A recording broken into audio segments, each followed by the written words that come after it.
बड़ी जानकारी आपको दे दें, बीजेपी ने अपनी चौथी लिस्ट जारी कर दी है। इस वक्त की सबसे बड़ी जानकारी देखिए, बीजेपी ने अपनी तीसरी लिस्ट जारी की। अब बीजेपी ने यहां पर चौथी लिस्ट जारी कर दी और बीजेपी के चौथी लिस्ट में 2 नाम सामने आए हैं। इस वक्त की सबसे बड़ी जानकारी तो देखिए, कल ही बीजेपी ने अपनी तीसरी लिस्ट जारी की है और बीजेपी ने अब यहां पर चौथी लिस्ट भी जारी कर दी है। सभी को इंतजार था कि चौथी लिस्ट कब निकल करके सामने आएगी। तो देखिए, बीजेपी की चौथी लिस्ट में 2 नामों का ऐलान किया गया है। कल तीसरी लिस्ट जारी हुई थी, उसमें 58 प्रत्याशियों के नामों का ऐलान किया गया था और यहाँ पर बीजेपी ने अपनी चौथी लिस्ट जारी कर दी है और 2 नामों का ऐलान कर दिया गया है। इस वक्त की सबसे बड़ी जानकारी आपको दे रहे हैं। तो देखिए, लगातार इससे पहले जो तस्वीरें निकल करके सामने आई उसमें ये देखने को मिला था कि प्रधानमंत्री नरेंद्र मोदी की अध्यक्षता में बैठक हुई थी। उसके बाद से ये कहा जा रहा था कि 76 नामों पर लॉक लग चुका है और कल बीजेपी ने तीसरी लिस्ट जारी की जिसमें 58 प्रत्याशियों के नामों का ऐलान किया गया। इस वक्त की जो सबसे बड़ी जानकारी वो है कि बीजेपी की चौथी लिस्ट जारी हो चुकी है और इसमें 2 नामों का ऐलान किया गया है। टोडा भीम से रामनिवास मीणा उम्मीदवार और देखिए, शिव से आपको बता दें कि स्वरूप सिंह को यहां पर मैदान में उतारा गया है। तो बीजेपी की चौथी लिस्ट जारी हो चुकी है। इस वक्त की ये बड़ी जानकारी और इस लिस्ट में देखिए 2 नामों का ही ऐलान किया गया है क्योंकि बहुत ही सोच समझ करके यहां पर नाम निकल करके सामने आ रहे हैं। टोडा भीम से रामनिवास मीणा उम्मीदवार के तौर पर और शिव से स्वरूप सिंह खारा को टिकट मिला है। तो ये बड़ी अपडेट आपको दे रहे हैं। देखिए, सभी को इंतजार था कि बीजेपी जो बाकी नाम है उनका ऐलान कब करेगी। तो कल 58 नामों का यहां पर बीजेपी ने ऐलान किया था और आज चौथी लिस्ट जारी करके मात्र 2 नामों का ऐलान किया गया है। यानी कि देखिए, अब बीजेपी बहुत ही सोच समझ करके नामों का ऐलान कर रही है क्योंकि बीजेपी ने इस बार पूरी तैयारी की है राजस्थान का किला फतेह करने के लिए। और लगातार जो तस्वीरें सामने आई थी, बीजेपी ने अपनी पहली लिस्ट जारी की, दूसरी लिस्ट जारी की, तब देखिए बगावती सुर भी देखने को मिले थे। इसी को लेकर के बहुत ही सोच समझ करके ये फैसला और बीजेपी की चौथी लिस्ट जारी हो चुकी है। ज्यादा जानकारी के लिए संवाददाता सौरभ हमारे साथ जुड़ चुके हैं। सौरभ, यहाँ पर बीजेपी ने अपनी चौथी लिस्ट जारी कर दी है, 2 उम्मीदवारों के ही नाम निकल करके सामने आए हैं। बिल्कुल, देखिए लास्ट जो 18 नाम थे उनमें अब ऐसा लगता है कि बीजेपी जो है एक 2 लिस्ट ही नामों की लिस्ट ही जो है वो जारी करती हुई नजर आएगी क्योंकि ऐसा लग रहा है कि संभवतः कोई विरोध जो है वो न हो जाए और सहमति बनने के बाद जो है वो नाम जो है वो जारी किए जाए। उसी कड़ी में 2 नाम जो है वो जारी किए गए हैं। टोडा भीम से रामनिवास मीणा को जो है वो टिकट दिया गया है और शिव से स्वरूप सिंह खारा को टिकट दिया गया है। संभवतः रामनिवास मीणा है जिन्होंने कल देर रात जो है वो पार्टी ज्वाइन की थी। तो पार्टी ज्वाइन करने से तुरंत बाद जो है वो उन्हें टिकट मिलता हुआ नजर आ रहा है और शिव से रविंद्र भाटी का नाम वो चल रहा था, लेकिन रविंद्र भाटी की जगह जो है वो पार्टी ने स्वरूप सिंह खारा को जो है वो टिकट दिया गया। यानी जो बात लगातार कही जा रही थी कि बीजेपी ज्वाइन करो और टिकट पाओ, उसी कड़ी में ये एक और बड़ा बदलाव जो है वो देखने को मिल रहा है और टोडा भीम से रामनिवास मीणा को जो है वो टिकट दिया गया। आपको ध्यान होगा कि करीब 10 घंटों पहले ही जो है वो कल जो है दिल्ली में ज्वाइनिंग हुई थी रामनिवास मीणा की और केंद्रीय मंत्री गजेंद्र सिंह शेखावत और केंद्रीय मंत्री कैलाश चौधरी ने इनकी ज्वाइनिंग जो है वो कराई थी। यानी सिर्फ 10 घंटों में ही टिकट जो है वो उन्हें मिल गया है और शिव से जो है वो स्वरूप सिंह खारा पार्टी ने टिकट यहाँ पर बिल्कुल सौरभ, आप बने रहिए हमारे साथ। लखवीर भी हमारे साथ जुड़ चुके हैं। लखवीर, देखिए यहाँ पर बीजेपी ने अपनी चौथी लिस्ट जारी कर दी है और टोडा भीम से रामनिवास मीणा को उम्मीदवार बनाया है। 2 ही उम्मीदवार और रामनिवास मीणा कल ही बीजेपी उन्होंने ज्वाइन करी थी और देखिए यहाँ पर टिकट दे दिया गया। यानी कि साफ इंडिकेशन बीजेपी की तरफ से कि आओ पार्टी ज्वाइन करो और टिकट पाओ। जी बिल्कुल, देखिए ये कल जो तीसरी सूची जारी हुई उसमें भी हमने देखा कि परसों के दिन जिस प्रकार से राष्ट्रीय लोकतांत्रिक पार्टी के प्रदेश महासचिव उदयलाल डांगी ने पार्टी ज्वाइन की, एक दिन पहले उनको टिकट मिल गया। सुभाष मिल ने पार्टी ज्वाइन की, उनको टिकट मिला और दर्शन सिंह गुर्जर ने कांग्रेस से बीजेपी में आए, उनको टिकट मिल गया। ऐसा ही आज हुआ है कि टोडा भीम से रामनिवास भामाशाह को चुनावी मैदान में उतारा गया है, जो कि पूर्वी राजस्थान में पानी वाले बाबा के नाम से जाने जाते हैं। पानी के लिए बड़ा संघर्ष किया है। एआरसीपी संघर्ष समिति के वो प्रदेश अध्यक्ष रहे। ऐसे में जो ईआरसीपी को लेकर बड़ा मुद्दा है, भारतीय जनता पार्टी के सामने बड़ा डैमेज और चुनौती है, उसको साधने के लिए कहीं ना कहीं रामनिवास मीणा को बीजेपी ने चुनावी मैदान में उतारा है। हालांकि कितना फायदा मिलेगा ये भविष्य घर में, लेकिन शिव से जिस प्रकार से स्वरूप सिंह खारा को चुनावी मैदान में उतारा गया, स्वरूप सिंह खारा राष्ट्रीय स्वयंसेवक संघ के संघनिष्ठ माने जाते हैं, उनके विश्वास पात्र माने जाते हैं और भारतीय जनता पार्टी के जिला अध्यक्ष हैं बाड़मेर जिले के। लेकिन रविंद्र सिंह भाटी को बीते दिनों ही भारतीय जनता पार्टी ज्वाइन कराई गई थी, यूथ लीडर है, युवा चेहरा है, लेकिन उनको टिकट काटी गई है। ये तय है कि उनके समर्थकों में रोष पनपेगा और उनके समर्थक उग्र भी हो सकते हैं, लेकिन पार्टी ने रविंद्र को फिलहाल ये कहा है कि आपके पास अभी उम्र बाकी है, अभी आप युवा हैं, संगठन में काम कीजिए, आपकी जो ऊर्जा है उसको पार्टी कहीं और काम में लेगी। लेकिन रविंद्र और रविंद्र के तमाम समर्थकों को उम्मीद ये थी कि उनको चुनावी मैदान में उतारा जाएगा, क्योंकि उनके साथ खासियत ये है कि उनकी युवाओं में पकड़ है, 36 को उनके साथ आती। लेकिन पार्टी को ये लगा कि, और सबसे महत्वपूर्ण बात यह भी है कि जो राष्ट्रीय स्वयंसेवक संघ है उनका वीटो हुआ स्वरूप सिंह खारा के लिए और स्वरूप सिंह खारा को टिकट मिल गया।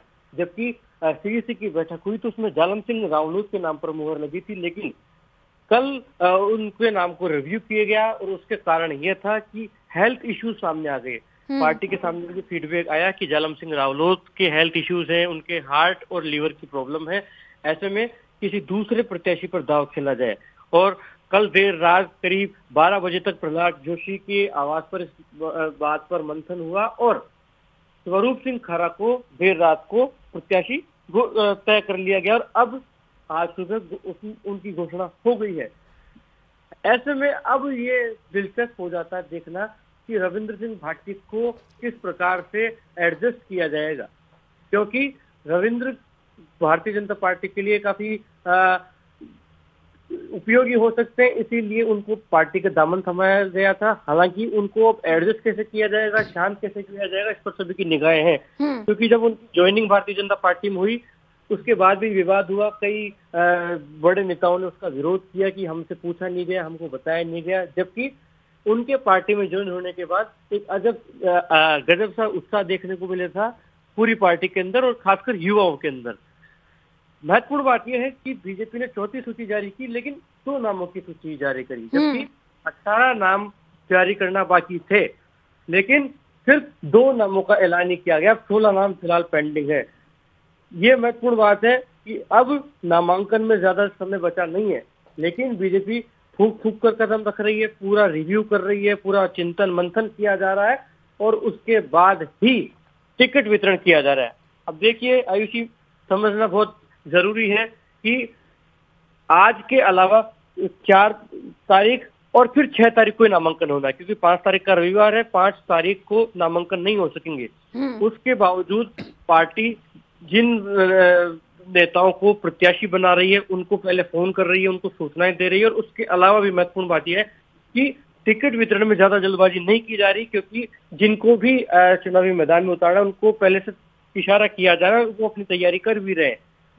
पार्टी ये चाहती है कि जिस भी व्यक्ति को चुनावी मैदान में उतारा जाए वो जीता हो और किसी प्रकार का विरोध ना हो, क्योंकि पार्टी ने पहली सूची का ऐलान करने के बाद काफी विरोध झेला है, क्योंकि पहली सूची में काफी चौंकाने वाले नाम आए थे। 41 प्रत्याशियों की जब सूची जारी हुई तो काफी चौंकाने वाले नाम थे, सांसदों को भी चुनावी मैदान में उतारा था। हालांकि तुरंत बाद भारतीय जनता पार्टी ने डैमेज कंट्रोल कमेटी का ऐलान किया था, लेकिन कुछ सीटों पर डैमेज कंट्रोल फिलहाल हो भी नहीं पाया और उसके लिए बीजेपी लगातार जद्दोजहद कर रही है। ऐसे में पार्टी चाहती है कि अब किसी प्रकार की कोई चूक ना हो जाए, इसलिए लगातार फूक फूक कर कदम रखे जा रहे हैं। हालांकि वो तमाम कदम ठीक साबित होंगे क्या, कारगर साबित होंगे क्या, इस पर फिलहाल निगाहें हैं, लेकिन बीजेपी का उद्देश्य यही है कि फूक फूक कर कदम रखे जाए। अब बिल्कुल 4थी सूची जारी हो गई है, अब सभी की निगाहें हैं 5वीं सूची पर और संभावना यह है कि आज 5वीं सूची कांग्रेस भारतीय जनता पार्टी जारी कर सकती है।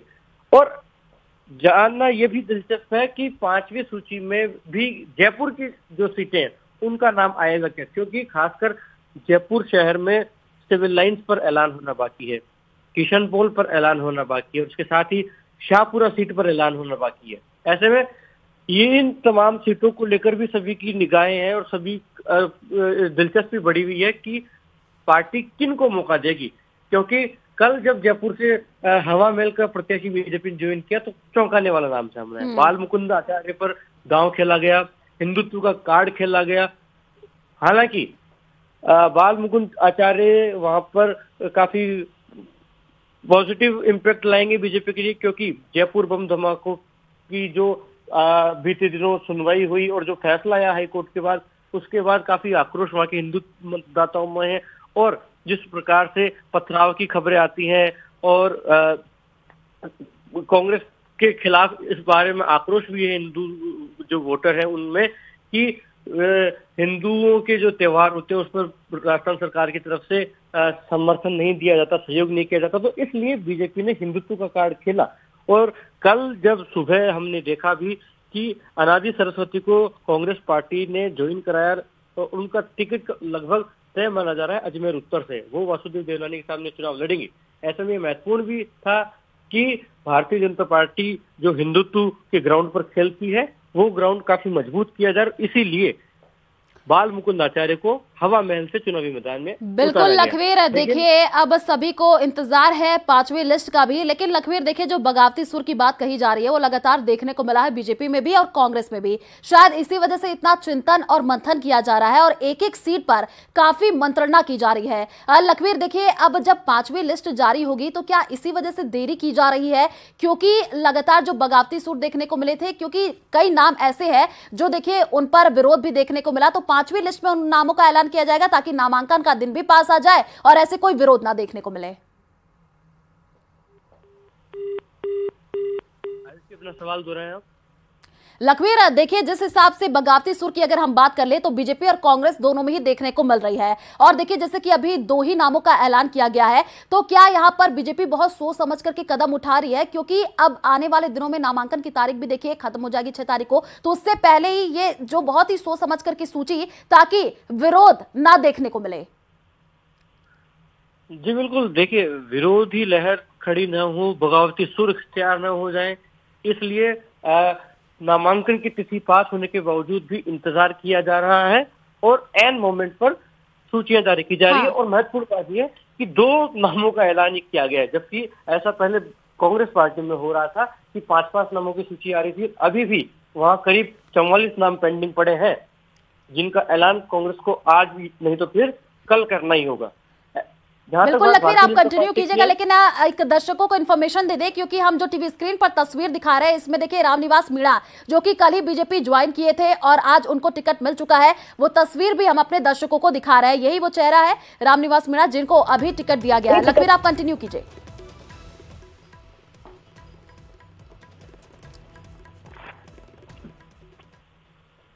लखवीर आपको आवाज पहुंच रही है?